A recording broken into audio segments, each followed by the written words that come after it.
Europe اور Asia کے لیے، جس میں جاپان تک شامل ہیں، برداشت سے باہر ہے۔ اسی لیے آپ کو یہ ڈونلڈ ٹرمپ کی گالی گلوچ، کبھی جنگ شروع ہونے، کبھی ختم ہونے، کبھی معاہدہ، یہ اس کی ذہنی کیفیت، اس کی ٹویٹس نظر آتی ہیں، یہ اسی فرسٹریشن کا نتیجہ ہے۔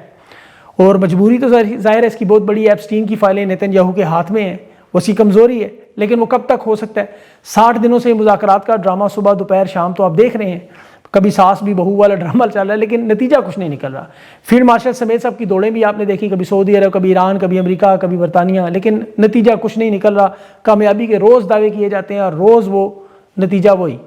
ٹرمپ کے حالات یہ ہیں کہ اس وقت جو سب سے بڑا خطرہ اس کی فرسٹریشن کا ہے کہ وہ اپنے سب سے قریبی ساتھی نیتن یاہو، اس کی بھی ماں بہن ایک ہے۔ اب یہ مجھے لگتا ہے کسی دن سعودی عرب اور پاکستان کے بھی اپنے فیورٹ فیلڈ مارشل اور شہباز شریف، ان سب کے بارے میں کہیں کھل کے بتا ہی نہ دے کہ بند کمرے میں کیا کیا ہوتا رہا ابراہم اکارڈ معاہدے سمیت۔ ڈونلڈ ٹرمپ آپ کو پتہ ہے اس وقت انتہائی غیر روایتی اور ناقابل یقین صدر ہے، اور اسٹیبلشمنٹ کے اس کے اپنے لوگ اس سے خوفزدہ ہیں، اور یہ پھنسا اتنی بری طرح ہے کہ دیکھیں ابھی ایران نے کویت اور بحرین پر، عراق پر وہاں حملے کیے، اینٹ سینٹ بجائی، لیکن ٹرمپ نے کوئی رد عمل نہیں دیا۔ آج بھی وہ کہہ رہا ہے ہم نے بڑے حملے کیے، ان کا جواب تو آنا تھا۔ مطلب اب اسے اندازہ ہو چکا ہے کہ مشرق وسطیٰ میں، خلیج میں سے اسے امریکی اڈے خالی کرنے پڑیں گے، اور عرب دنیا کو اس سے زیادہ اس بات کا اندازہ ہے، کیونکہ چین کی جو انٹری ہوئی، ان کے وزیر خارجہ کے نمائندے جو ہیں وہ سعودی عرب میں وزیر خارجہ سے، قطر میں، عمان میں ملاقاتیں ہوئیں، اور اس کے بعد ایران بھی جس طرح اپنی جنگی طاقت، سفارتکاری کی طاقت، اپنے ایٹمی جوہری معاملات کو جس طرح اس غیر یقینی صورتحال میں بھی اعصاب کی جنگ پر قابو پا کے جیت رہا ہے، یہ ذہن میں رکھیں۔ اس سے عرب ممالک کو بھی یہ یقین ہے کہ امریکہ تو اب سپر پاور نہیں ہے، اور امریکہ جو ہے وہ ایران کے سامنے نہیں ٹھہر سکتا۔ یہ بھی کوشش کریں کہ ہم ایران نہ بھی بنے تو عمان اور قطر کم از کم بن جائیں، کم از کم ہم ان کے ساتھ معاہدہ کر لیں کہ ہمارے اوپر حملہ نہ ہو۔ کوئی ایسا معاہدہ کروانے کی اس وقت پوری کوشش چین کر رہا ہے، اور یہ اگر ہوگا تو بہت بڑا معاملہ ہوگا، کیونکہ قطر اور عمان تو اس پہ تیار ہو چکے ہیں، اور کویت کی طرف سے بھی یہی نظر آ رہا تھا۔ یہ میں آپ کو بڑی اہم بات بتا رہا ہوں، یہ جنگ سے نکلنا چاہ رہا تھا۔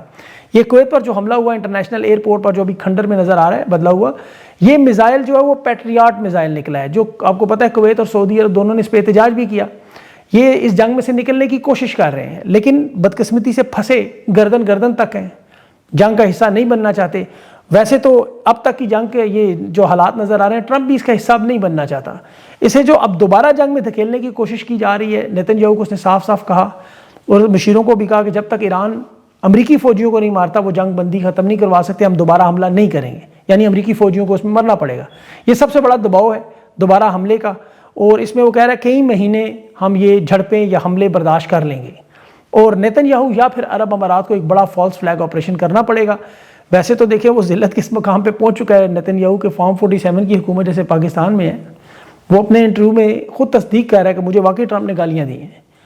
خود مان رہا ہے، لیکن کہتا ہے ہم خاندان کی طرح صبح لڑتے ہیں، شام کو ایک ہو جاتے ہیں، اور یہ تو ہم پاکستان میں بھی دیکھ چکے ہیں۔ اقتدار کے مفادات کا یہی گیم ہے ساری۔ بہرحال ٹرمپ اس وقت اس مشکل کا شکار ہے کہ جو دنیا میں ہر جنگ شروع کرنے والا اس مشکل کا شکار ہوا کہ بند کیسے کریں۔ دیکھیں شروع کرنا تو بڑا آسان ہے، ایک میزائل، ایک ڈرون حملہ اور جنگ شروع، لیکن پھر بند کیسے کرتے ہیں؟ حالات آپ کو مجبور کرتے ہیں، اور اس میں معیشت سب سے اہم کردار ادا کرتی ہے۔ سیاستدانوں کے پاس تو ویسے بھی ہوتا ہی کیا ہے، ایک امیج ہوتا ہے، وہ چاہے جنگ ہو امن ہو، یہ اپنا وہ امیج بیچتے ہیں، وہ تباہ ہو جائے تو پھر بچت نہیں ہوتی۔ ٹرمپ کے ساتھ یہی ہو رہا ہے، اس کا امیج بری طرح تباہ ہو گیا ہے، اس کی بات کوئی مانتا نہیں۔ فائنینشل ٹائمز نے بھی خبر دی کہ اب نائے ہرمز بند ہونے اور امریکہ ایران کی جنگ کے بعد دنیا میں جو تیل کے ذخائر ہیں وہ اس وقت 22 سال پیچھے چلے گئے، یعنی 2004 میں جو حالات تھے وہ بن چکے ہیں۔ مڈل ایسٹ کا تیل بند ہونے کے بعد امریکہ اپنے اسٹریٹجک ذخائر میں سے روزانہ لاکھوں بیرل تیل نکال رہا ہے، اور یہ صورتحال بالکل ایسی ہے جیسے جنگ عظیم 1914 میں ہوئی، 2 ہفتوں کی جنگ سمجھ کے شروع کی گئی، 4 سال لگی رہی، کروڑوں لوگ مارے گئے، پھر معیشت نے مجبور کیا مذاکرات کریں۔ ویتنام کی جنگ بھی اسی طرح 2 ہفتوں کی جنگ تھی، 20 سال لگے، افغانستان بھی 2 ہفتے سوچ کے آئے، 20 سال لگے رہے، لیکن پھر معیشت، تیل کے بحران، اسلحے کی کمی، اموات اور بھوک افلاس نے مجبور کیا کہ مذاکرات کریں۔ یہ آج 98 دن گزر چکے ہیں، اور ٹرمپ دیکھیں 2 ہفتے کی جنگ کا کیا کیا آیا تھا۔ اب نائے ہرمز میں، اب باب المندب میں، تیل کی سپلائی میں، اوپیک میں، تیل کی رسد میں، معیشت کی تباہی میں، اب یہ مجبور ہو رہا ہے کہ گھٹنوں پر گڑگڑانے میں اس کی جو ویڈیوز نظر آ رہی ہیں جو ہر طاقتور اور ظالم کا، پاکستان میں بھی یہی حالات ہیں۔ بہرحال ابھی 30 جون کے بعد یہ تیل کے بحران جب عالمی سطح پر اس شدت میں آئیں گے کہ جہاں قیمت اگر $160 فی بیرل تک یا $200 اگست تک پہنچتی ہے، تو پھر ظاہر ہے اس سے پہلے ڈونلڈ ٹرمپ کو ان معاملات کو کسی نہ کسی طرح حل کرنا چاہے ایران جانا پڑے۔ ٹرمپ کی ذہنی کیفیت اور فرسٹریشن اس بات کا بھی ثبوت ہے کہ دیکھیں ابھی یہ جنگ لگی ہوئی ہے اور اس نے تجارتی جنگ شروع کر دی۔ یہ جو ہدف میں پالیسی میں تبدیلی اچانک آئی، معاشی مسائل چونکہ اتنے بڑھ گئے ہیں اب کوئی حل نظر نہیں آ رہا۔ امریکہ کے پاس کا کوئی حل نہیں ہے۔ ایران کی بجائے اب اس نے یہ حملہ اپنے اتحادیوں پہ کیا ہے۔ 60 ممالک پر درآمدی ٹیکس لگائے ہیں، کینیڈا، میکسیکو، یورپی یونین اور برطانیہ، یہ اس کے قریبی اتحادی ہیں۔ 10% تجارتی ٹیکس ان پہ، چین، برازیل، بھارت اور باقی ممالک پر 12.5%۔ اب چونکہ مڈ ٹرم الیکشن قریب آ رہا ہے، معیشت تباہ ہے، فرسٹریشن بڑھ رہی ہے، تو آج اسے پتہ ہے کہ اپنی حکومت میں یہ موجود ہے، لیکن اپوزیشن پہ الزام لگا رہا ہے کہ یہ لاس اینجلس کے پرائمری انتخابات میں اور کیلیفورنیا میں 2 ریپبلکن کے میرے الیکشن چھین رہے ہیں۔ اب یہی حال پاکستان میں آپ کو نظر آ رہا ہے، جہاں کے معاشی حالات تو میں آپ کو بتاتا ہوں، لیکن جو سب سے پہلے جو گلگت بلتستان میں ہو رہا ہے، تحریک انصاف کو روکنے کے لیے یہ معاملہ میں روزانہ آپ کو بتا رہا ہوں، 1971 کی طرف معاملات اسی لیے جا رہے ہیں کہ نون لیگ پیپلز پارٹی کو اسی طرح عوامی لیگ کو ہٹا کے بھٹو کو ملک دیا گیا تھا۔ اسٹیبلشمنٹ جو فیصلے کر رہی ہے، ان کا نتیجہ پھر یہی نکلتا ہے۔ عوام اس وقت عمران خان کے ساتھ کھڑی ہے، اور جرنیل اس وقت دھاندلی سے جعلی نتائج کو اصلی بنانے کے لیے میڈیا سے اپنے جعلی سروے کروا رہے ہیں۔ ایک حلقے کا نتیجہ ابھی اٹھا کے انہوں نے پورے گلگت کا بلتستان کا الیکشن بتایا، جو ایک نشست ویسے ہی نون لیگ کی ویسے ہی ان کو ملنی ہے، پیپلز پارٹی کی بھی ایک نشست موجود ہے۔ اب تحریک انصاف کی لیڈرشپ کو بھی انہوں نے یہاں جیسے بیرسٹر گوہر کو ابھی گلگت میں بلتستان میں وہاں چھوٹی موٹی ریلیاں کرنے کی اجازت دی، جو اصل سیاسی رہنما ہیں انہیں روکا گیا۔ اسٹیبلشمنٹ اس وقت ایک طرف اپنے سروے اور اپنی رپورٹس بھی کر رہی ہے،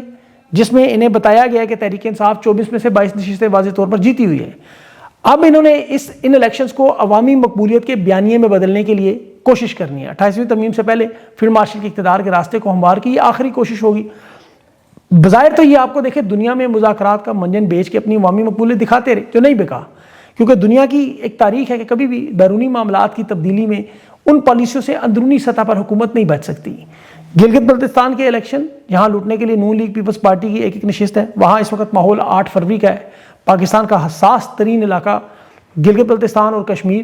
وہاں پر عوامی رائے صرف اور صرف عمران خان۔ اسٹیبلشمنٹ کو خود سمجھایا جا رہا ہے کہ دیکھیں نوجوان غصے میں، انہیں ووٹ دینے دیں، بعد میں نتائج میں گڑبڑ کر دیں، الیکشن والے دن نہ کریں، کہ وہاں پالیسی بن چکی ہے کہ یہ نوجوان ووٹ بھی ڈالیں گے، پولنگ اسٹیشن کے باہر پہرا بھی دیں گے، پھر پریزائڈنگ افسر کے ساتھ بھی جائیں گے، ریٹرننگ افسر کے درس سے نتائج لے کے نکلیں گے۔ یہاں گڑبڑ کی تو پھر یہ کہیں کا نہیں چھوڑیں گے۔ اور یہ میں آپ کو کیوں کہہ رہا ہوں کہ ابھی آپ دیکھیں آزاد کشمیر میں جو لانگ مارچ کی 9 جون کو آپ کو پتہ ہے وہاں لانگ مارچ ہے، جو مظفر آباد تمام قافلوں کو لے کر آنا ہے عوامی ایکشن کمیٹی نے۔ یہاں وزیر اعظم آزاد کشمیر وہ فیصل راٹھور نے بڑا عجیب و غریب بیان دیا، اس نے کہا میں 9 جون کو مظاہرین کے لیے وزیر اعظم ہاؤس کے دروازے کھول دوں گا۔ اس کا کہنا ہے کہ میں وزیر اعظم ہوں ریاست کا، یہاں کوئی آپریشن نہیں ہونے دوں گا، اور یہ داغ اپنے ماتھے پہ نہیں لے کے جاؤں گا کہ میرے دور میں ریاست کے شہریوں پر تشدد ہوا یا آپریشن ہوا۔ اب یہاں یاد رکھیں کہ اسٹیبلشمنٹ کی طرف سے بڑا سخت دباؤ ہے، انہوں نے اس افسر کو یا ان افسران کو جو 26 مئی میں یا پہلے آزاد کشمیر میں گولیاں چلا چکے انہیں تعینات کیا کہ طاقت سے دبایا جائے، لیکن حکومت اور پھر مظاہرین اگر اکٹھے ہو گئے، وزیر اعظم بھی ساتھ ہوا، تو یہ وہی عوامی لیگ بنگلہ دیش والا 1971 والا معاملہ، جہاں ایک طرف شیخ مجیب عوامی لیگ تھی اور دوسری طرف جنرل یحییٰ خان اس کے گلو باٹ تھے۔ نتیجہ جو نکلا وہ آپ جانتے ہیں۔ اب خیبر پختونخوا کے حالات بھی مختلف نہیں ہیں، وہاں پر تو حالات اس لیے خطرناک ہو چکے ہیں کہ بجٹ کا معاملہ ہے۔ سہیل آفریدی پر اس کی حکومت پر یہ دباؤ ڈالا جا رہا ہے کہ یہ بجٹ ہر صورت میں پیش کریں اور سرپلس بجٹ پیش کریں، ورنہ ان کے خلاف عدم اعتماد لائی جائے گی۔ ابھی انہوں نے تازہ ترین جو شیخ افضل مروز یہ پیغام دیا کہ علی مین گنڈا پور کے پاس 25 ایم پی ہیں، اسٹیبلشمنٹ کے پاس 25 ایم پی ہیں، اور 92 کے ایوان میں یہ اکثریت رکھتے ہیں، تو یہ عدم اعتماد لا کے نیا وزیر اعلیٰ منتخب کر لیں گے۔ 92 کے ایوان میں 47 اراکین سادہ اکثریت کے لیے ہوتے ہیں۔ اب سہیل آفریدی کی حکومت ہے، آپ کو پتہ ہے وہاں ان کی حکومت گرا کے یہ ناراض اراکین اور باقیوں کو ملا کے بھی کوشش کریں کہ 3 آپشنز بجٹ پیش کریں، ورنہ عدم اعتماد آئے گی، نیا وزیر اعلیٰ لائیں گے یا گورنر راج لگا دیں۔ اب یہ معاملہ کیوں جڑا ہوا ہے اتنا اہم کہ معیشت کے ساتھ ہے، جس وقت تباہی کے دہانے پر ہے۔ 28ویں ترمیم اسی لیے کرنے کی کوشش تھی کہ وفاق ان صوبوں کو اپنے زیر اثر لائے۔ عمران خان سے جو ملاقات کی شرط رکھی جا رہی ہے وہ صرف عمران خان کی صحت کے حوالے سے نہیں ہے، یہ 4 کروڑ 60 لاکھ لوگوں کی زندگی، مستقبل اور صوبے کی بقا کے لیے۔ میں آپ کو اگر آسان الفاظ میں سمجھاؤں یہ کتنا بڑا معاملہ ہے کہ اسی بنیاد پر مشرقی پاکستان الگ ہوا تھا، اسی بنیاد پر جو کچھ بلوچستان میں آپ کو ہوتا ہوا نظر آ رہا ہے یہی معاملہ ہے۔ علیحدہ کیوں ہوتے ہیں؟ آپ دیکھیں پاکستان کی آمدنی، ٹیکس، فورن ریمیٹنس، سارا کچھ اکٹھا کر لیں تو بنتا ہے صوبوں کی اپنی اپنی آمدنی کو بھی اکٹھا کریں تو 100 روپے آپ کر لیں فرض۔ وفاق پنجاب کو 51 روپے اس میں سے دے دیتا ہے، سندھ کو 24 روپے، خیبر پختونخوا کو 11 روپے اور 9 روپے بلوچستان کو۔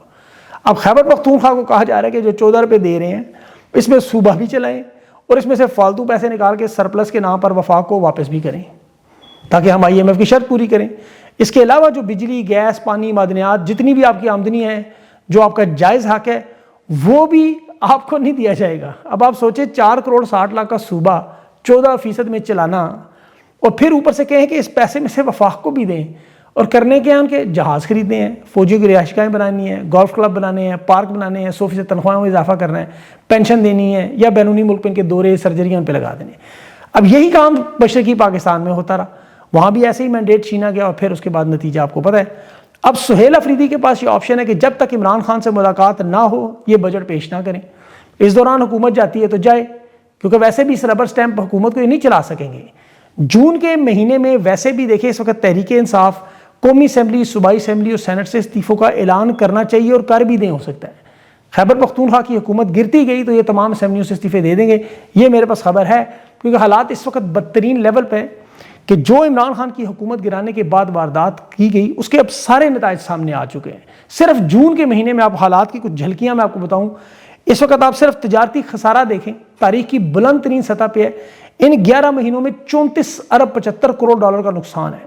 پھر انقلابی احتجاجی تحریکیں ہیں، لانگ مارچ دھرنے ہیں، تاجر تنظیموں نے اجلاس بلائے ہوئے ہیں تحریک کے لیے۔ 5 جون کو سرکاری ملازمین کے احتجاج کی کال ہے، 5 جون سے 7 جون کو الیکشن ہے وہاں، اور 8 جون کو وہاں نتائج میں گڑبڑ کر کے ظاہر ہے پھر وہاں احتجاج شروع ہو جائیں گے، اور وہ ہو سکتا ہے گیم چینجر ہوں۔ اب تحریک انصاف کے جو وکلاء ہیں سپریم کورٹ، ہائی کورٹ کے باہر، وہ احتجاج کی الگ تیاری کر رہے ہیں۔ پھر جو آزاد کشمیر میں مظفر آباد میں لانگ مارچ کا اعلان ہوا ہے 9 جون کو، عوامی ایکشن کمیٹی کی مکمل ہڑتال ہے۔ پھر 8 جون سے 13 جون تک اہل تشیع تمام تنظیمیں مینار پاکستان پر جلسے کا اعلان کر رہی ہیں۔ 10 جون کو کسانوں نے پنجاب اسمبلی کے گھیراؤ کی اطلاع دی ہوئی ہے، کیونکہ سنتاس کا پانی بند ہے، آپ کو پتہ ہے کسانوں کے پاس تو پانی نہیں، وہاں تو خودکشی والے حالات بن رہے ہیں۔ پھر آگے سیلاب کا بھی سیزن آ رہا ہے، اوپر سے جون کے مہینے کی گرمی ہے، اور لوڈ شیڈنگ جو ہے وہ آپ کو پتہ ہے یہ بھی عروج پر اس وقت۔ اب حکومت نے اس میں جو ایک نیا بجٹ پیش کرنا تھا اس میں اشیاء خورد و نوش جو آپ کی روزانہ کی استعمال کی چیزیں ہیں، سولر، بجلی، گیس، پیٹرول، ڈیزل، اس پہ نئے ٹیکس لگائے ہیں، اور 185% ٹیکس ہیں، 185%۔ 1,300,000,000 انہوں نے اکٹھا کرنا ہے، اور کاروبار اس وقت 8 بجے بند کر دیتے ہیں لاک ڈاؤن سے، یہ 1 جون سے شروع ہو چکا ہے۔ پھر جو بیرون ملک سے پاکستانی ریمیٹنس بھیجتے تھے اس میں بھی شدید ترین کمی نظر آ رہی ہے۔ عرب امارات سے پاکستانیوں کو ویسے ہی نکالا جا رہا ہے، اور جو رہ گئے ہیں عرب ممالک ان کے حالات آپ کو پتہ ہیں کیا ہیں۔ ملک کا گردشی قرضہ جو اس وقت 5,000 ارب سے اوپر جا چکا ہے۔ بجلی بنانے والی جو کمپنیاں ہیں جس میں شریف خاندان زرداریوں کے ٹاؤٹ ہیں، انہیں 5 ارب ڈالر کی ادائیگی کرنی ہے، اور آمدنی ہے ہی نہیں، ایکسپورٹ نہ ہونے کے برابر ہے۔ ابھی شہباز شریف نے آپ کو پتہ ہے ٹاپ بزنس مین لوگوں کو بلایا معاشی حالات پہ، اور میڈیا پہ انہوں نے خبریں دی، بڑی زبردست میٹنگ ہوئی، میری ان میں سے کچھ لوگوں سے بات چیت ہوئی، آپ یقین کریں وہ غلیظ گالیاں دے رہے تھے شہباز شریف کو، اور عمران خان کا دور یاد کر رہے تھے کہ وہاں 1 ونڈو آپریشن تھا، بزنس تھا، ایکسپورٹ تھی، فیکٹریاں تھیں، اس کی تعریفیں کر رہے تھے، دعائیں دے رہے تھے، اور انہیں بددعائیں دے رہے تھے۔ اور یہ عام لوگ نہیں ہیں، یہ ارب پتی لوگوں کی میں بات کر رہا ہوں۔ عام لوگ تو گنے کی مشین میں آپ کو پتہ ہے جس طرح پیسے جا رہے ہیں، جن سے صحت کارڈ جیسی نعمت چھین لی گئی ہے۔ اب یہ چیزیں ظاہر آپ کو پاکستانی میڈیا تو کبھی نہیں بتائے گا، وہاں تو آپ کو پتلو، پنکی یا نون لیگ کے یہ ممنہ اقبال یا جی اے بھٹو والے آپ کو پتہ ہے کرن جوہر صاحب نظر آئیں گے، میں ان کو دیکھتے کہ حیران ہوتا ہوں، ٹیکے لگا لگا کے پتہ نہیں کیا حال اس نے اپنا کر دیا ہے، دماغ پہ چڑھ گیا کوئی ٹیکہ پتہ نہیں۔ اس کے علاوہ جو نون لیگ کے حالات ہے وہ بھی ان کی نورا کشتی ہے، اس پہ اب کیا بات ضائع کرے ٹائم۔ ایران جنگ کی مزید بھی اپڈیٹس میرے سامنے کچھ آ رہی ہیں، لیکن وہ انشاءاللہ پھر اگلے ویلاگ میں آپ کے سامنے رکھوں گا۔ اپنا خیال رکھیں، مجھے اجازت دیں، اللہ حافظ۔